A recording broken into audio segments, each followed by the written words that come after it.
त्रिभुज पे अंकन कले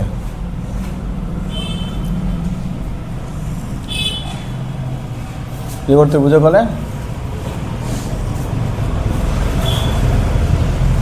ये गोटे त्रिभुज कले है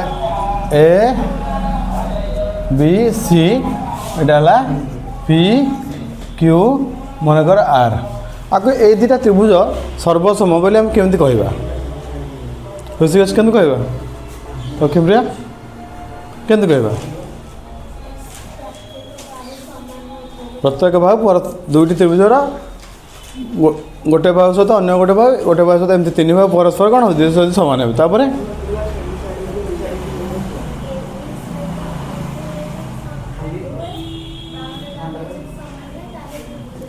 बा को बाहु कोण बाहु दुईटा भाव परस्पर सामान है गोटे कोण परस्पर सामान है ताहले भी हम आउ कौन को बा को कोण बाहु कोण कोण बाहु कोण आकार भी सर्वसमता है को बा को हिसाब से भी हो पार को बा हिसाब से भी आम हो सी तो कला गोटे जिन आम साधारणतः ताले कौन बुझुचे ना बाहु समान है कोण भी समान है शीर्ष भी समान है कोण तो नुह शीर्ष कहवा मनकर आम कौन कहीपर ना ए बी समांतर समान पी क्यू तापर ए सी समान पी आर एवं बी सी समान क्यू आर बी सी समान क्यू आर ना कि आम एमती लिखिपर ए बी समान P Q B C sorry A C समान पी आर एवं बी सी समान क्यू आर है एमती है सर्वसम बोली कहवा कौन कह जदि सामान हम सर्वसमर चिन्ह कौन ये सामान एटा सर्वसम नुह सर्वसम माने कौन सब दैर्घ्य प्रस्थ कोण सब सामान हम सर्वसम चिन्ह लिखिपर आम जदि तीन भाग परस्पर सामान लिखा है आम लिखिपर अतएव त्रिभुज पी क्यू आर सर्वसम कौन सर्वसम है त्रिभुज ए बी सी त्रिभुज ए बी सी है ना नहीं एम देखिपर मन कर मुझे तुम देली गोटे आउ दुटा त्रिभुज कथा कथा हम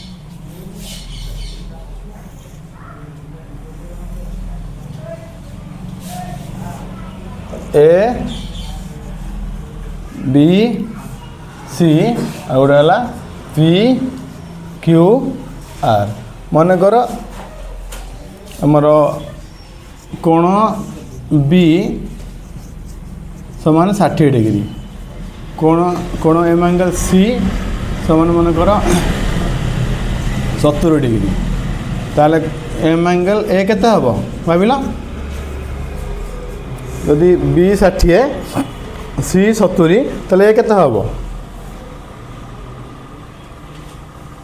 त्रिभुज तीन कोण समष्टि केते 180 डिग्री 180 डिग्री दुईटा कोण मिसई दियो केते हला 60 70 मिसई केते 7 7 130 तो बाकी केते हबो बाकी कोणटा केते हबो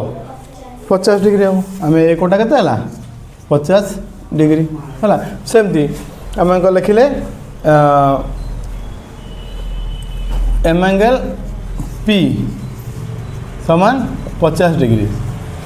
एम एंगल क्यू समान तुम 60 डिग्री केते 60 डिग्री एम एंगल आर समान मन कर केते डिग्री है एम एंगल आर है ए 50 सी सी है एम एंगल आर है केते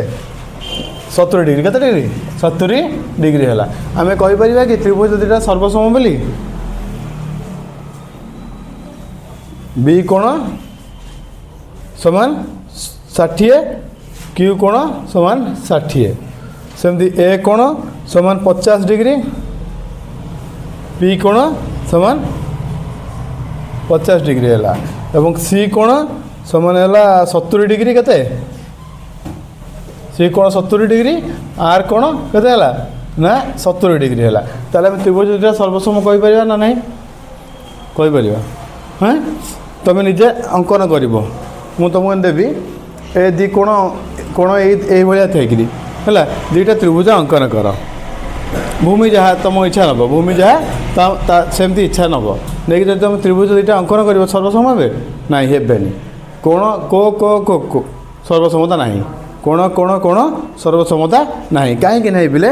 ना देख तुम तुम तुम कौन मुझे तुम भूमि कथा कहली नहीं भूमि समान अच्छी कि अति कम गोटे बाहु समान थे को बा को कोण बाहु कोण दुई कोणर अंतर्गत बाहु समान थी दरकार नुह कि ताहले हम त्रिभुज सर्वसम हम मुझे बाहु कथा किसी कहनी खाली कोण कथा कहली तो मनकर चिंकी कौन कला ABC त्रिभुज अंकन कला बाहु नेला भूमि नेला मनकर 5 सेंटीमीटर कोण समान आंकिला कोण जमी आंकिया कथा से आंकिला ता त्रिभुजटा ये है लक्ष्मीप्रिया नेला मनकर भूमि नेला मनकर 6-7 सेंटीमीटर कते 7 सेंटीमीटर नेला सी भी त्रिभुज अंकन कला दुईटा त्रिभुज सर्वसम हे ना हेनी कहीं ना भूमि अलग होगा भूमि अलग है कोण सामान अच्छी कोण सामान अच्छी आम जेकोसी भूमि नहीं कि जदि करवा सी गोटे भूमि नब ये गोटे अलग दैर्घ्य विशिष्ट भूमि नब ना त्रिभुज गुड़ा कौन ना त्रिभुज भितर समता अच्छी बोली कहवा सदृश त्रिभुज आम कौन कह ये कौन कह मनकर ये अंकन है आम कोण जदि सामान है एकोण सामान है एकोण सामान है मनकर ये कोण एकोण सामान है आम मनकर यहाँ देले ABC PQR देले आम ये कहीपर ABC त्रिभुज सदृश कौन सदृश PQR त्रिभुज PQR त्रिभुज एत बुझे ना हाँ कहीं ना कोण माने कौन है सामान अच्छे कोण माने सामान बाहु सामान ना जेहेतु भूमि अलग निश्चित रूप बाहु अलग बाहु परस्पर सामान नुहे बुझिपारे हाँ तेणु ये आम कह ABC सर्वसम नुहति सदृश कौन सदृश आगे भीतर सादृश्यता अच्छी माने सब सब सब सब सब प्रकार सामान नुहति दैर्घ्य कोण सब सामान नुहति सब एठी किंतु सर्वसमता आम ये लिखिपर ABC त्रिभुज सर्वसम PQR त्रिभुज एठी आम लिखिपर एठी आम लिखिपर ABC त्रिभुज सर्वसम PQR त्रिभुज एठी किंतु हम ABC त्रिभुज सर्वसम PQR लिखिपर ना ये कौन ABC त्रिभुज सदृश त्रिभुज PQR आगे सादृश्यता अच्छी है मोर आउ गोटे सेमती उदाहरण ना दुईटा त्रिभुज आउ दुईटा त्रिभुज मुझे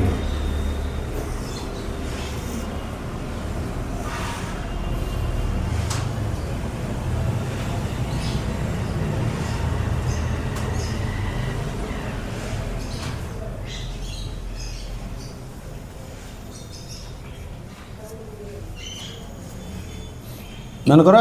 ए दुईटा त्रिभुज है कोण 90 डिग्री अच्छी ए कोण यहाँ को आम ना देवा कौन मनकर गोटे दे दियो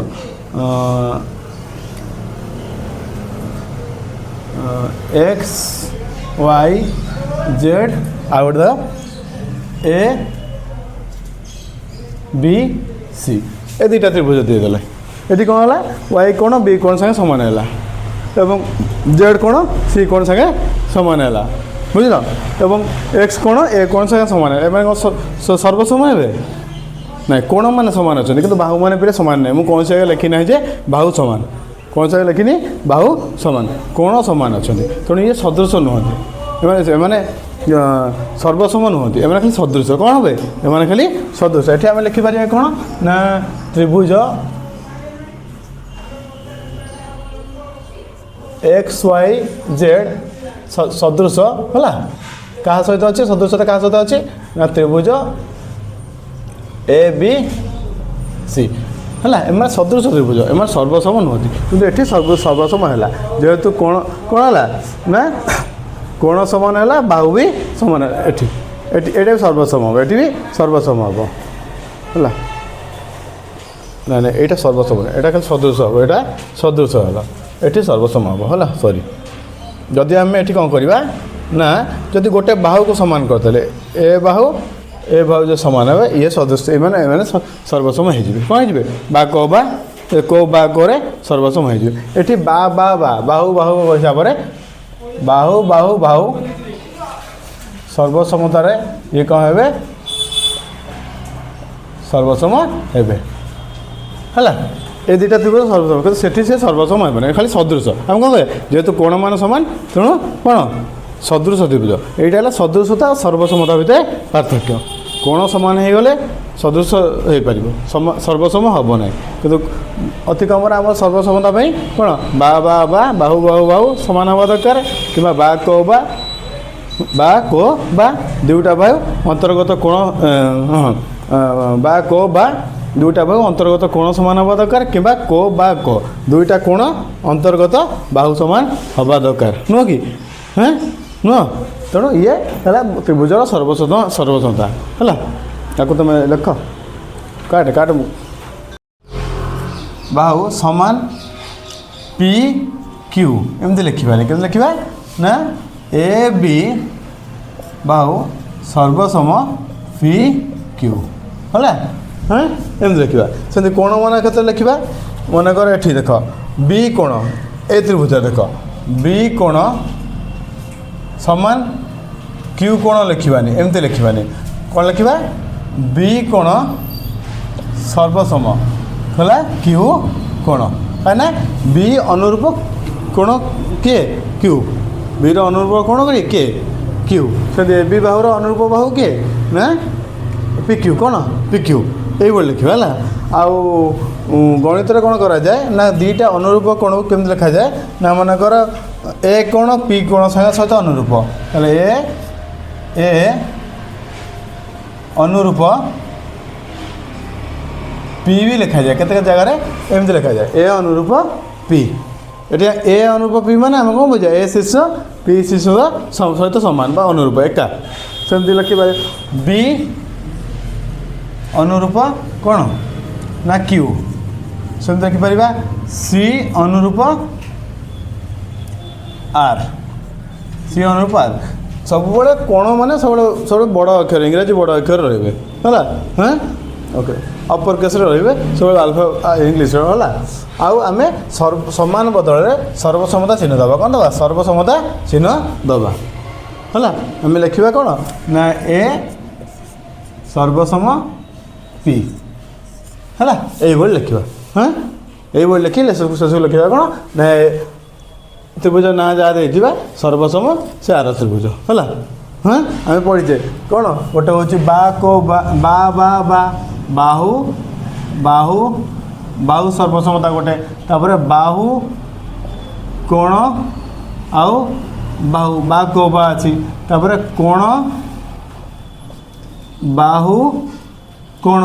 को बा को अच्छी कौन को बा को अच्छी नुह आ कौन अच्छी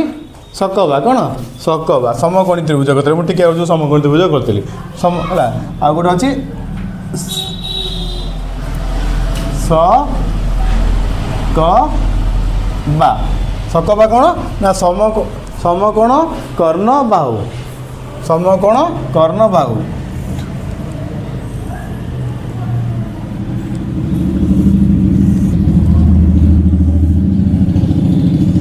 समकोण कर्ण बाहु है समकोण क्या कहुए 90 डिग्री कौन त्रिभुज गोटे मात्र समकोण रही पार नुह कि तेणु आम समकोण रहा मनकर आम यहाँ देले ए बी सी यहाँ मनकर देले पी क्यू आर देले तो आम क्यू कोण बी कोण समान दुटा समकोण बा 90 डिग्री तेणु स प्रथम है समकोण है कर्ण कर्ण कर्ण क्या कहुए एक समकोण त्रिभुज कर्ण क्या कहवा समकोणर सम्मुखीन बाहु समकोणर सम्मुखीन बाहु यहाँ 90 डिग्री है यार सम्मुखीन बाहु एसी तो ये 90 डिग्री है क्यू कोण पी आर हूँ कौन कर्ण पी आर हूँ कौन ना कर्ण समकोण सब बड़ समकोण त्रिभुज सब बृहत्तम किए समकोण 90 डिग्री अन्य 2 जन मिसिक 90 डिग्री हे ଦୁଇ ଜଣ ମିଶିକି କ'ଣ ହେବେ 90 ଡିଗ୍ରୀ ହେବେ। ଇଏ ଏକୁଟିଆ 90 ଡିଗ୍ରୀ ହେବ। ତେଣୁ ଇଏ ଅନ୍ୟ ଦୁଇ କୋଣ ଠାରୁ ବଡ଼। ସେମିତି କର୍ଣ୍ଣ କ'ଣ ହୁଏ ଅନ୍ୟ ଆମେ ପଢ଼ିଛେ ପିଥାଗୋରାସ ନିୟମରେ ଅନ୍ୟ ଦୁଇ ବାହୁର ବର୍ଗର ଯୋଗଫଳ ସହିତ ସମାନ କ'ଣ କର୍ଣ୍ଣର ବର୍ଗ। ତେଣୁ କ'ଣ ହେବ ନା ଇଏ ଦୀର୍ଘତମ ବାହୁ ହେବ। କର୍ଣ୍ଣ ସବୁଠୁ ସମକୋଣ ତ୍ରିଭୁଜରେ ସବୁଠୁ ବଡ଼ ଦୀର୍ଘ ହେଲା। ତେଣୁ କେଉଁଟା ନା ସମକୋଣର ଠିକ୍ ସମ୍ମୁଖୀନ ବାହୁ। ସମକୋଣର ଠିକ୍ ସମ୍ମୁଖୀନ ବାହୁଟାକୁ ଆମେ କହିବା କର୍ଣ୍ଣ ହେଲା। ତେଣୁ ସମକୋଣ କର୍ଣ୍ଣ ଆଉ ବାହୁ କ'ଣ ନା ଯେକୌଣସି ଗୋଟେ ବାହୁ ସମାନ ହେଇପାରେ। ଯେକୌଣସି ଗୋଟେ ବାହୁ ସମାନ ଯଦି ମନେକର ଏ ତ୍ରିଭୁଜରେ ଇଏ ପି କ୍ୟୁ ଏ ବି ଆଉ ପି କ୍ୟୁ ସମାନ ହେଲେ ଏବଂ ଏସ୍ ସି